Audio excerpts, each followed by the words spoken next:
friends.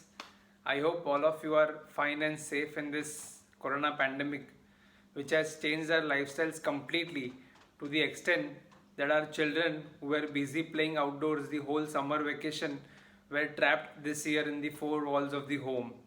And now they are subjected to e-learning on screens and digital devices rather than going to the traditional schools.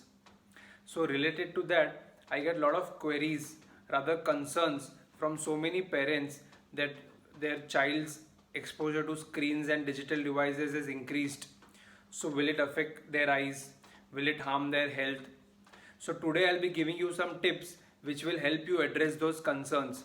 So coming to tip number 1, make sure that your child is studying in a well lit and ventilated room and not in a dark room or a closed room which makes one feel drowsy. So tip number 2, it's very important that the child maintains a very good physical posture while studying. Make your child sit erect and upright on a chair with his hands, elbows and wrists resting on the table with the feet resting on the ground, so that they maintain a very good posture while they are doing their studies, giving them a school-like feeling and not reclining or lying down on the bed or on the sofa. Tip number 3, as far as selection of the screens are concerned, a laptop or a desktop would be more preferred over a tablet, which would be more preferred over a mobile phone. If possible, mirror or tether the mobile phone to the TV, that would be the best, because larger the screen, the farther it can be kept. Also, it's important that the screen is at least at a distance of 1.5 to 2 feet away and the level of the screen is at or slightly below the level of the eyes. Make sure that the resolution of the screen is optimum and the font size is adequate so that these things don't add to the additional strain.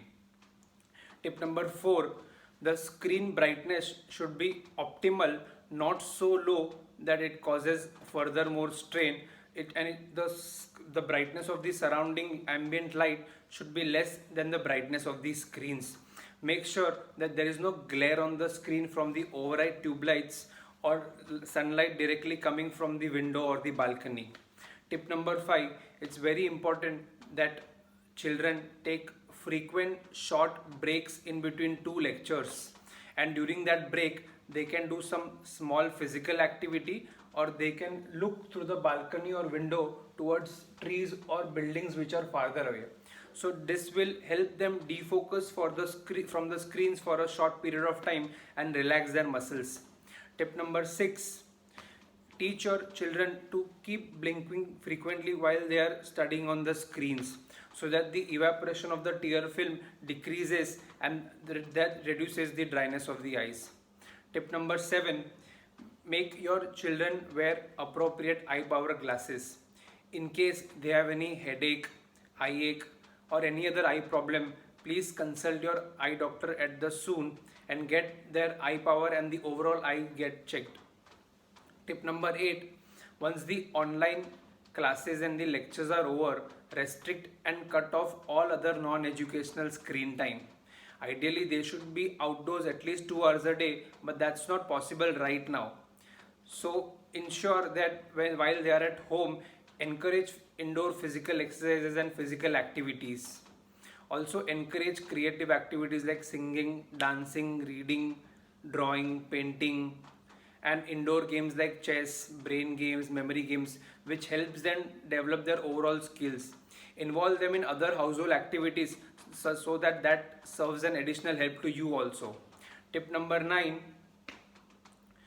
make sure that they have an adequate sleep and a diet which is rich in dark green leafy vegetables, fruits, nuts, etc., which will provide them with appropriate vitamins and nutrients required for the growth of the eye and the overall body. And last but not the least, tip number 10, make certain family rules like media free zones and media free times. For example, no digital device allowed in the bedroom 2 hours prior to sleep, because that affects the sleep wake cycle. Also some rules like no digital device allowed during meal time for anybody's use. So it's very important that we use technological judiciously as a tool, maintaining balance and setting appropriate limits. So following these tips and modifications will ensure your child's e-learning without affecting their eyes or harming their health. So that's it from my end. In case you have any queries or doubts, please feel free to get in touch with me either at my contact details or at my social media handles. I would be more than happy to help you out. So till then, take care of yourself. Bye bye.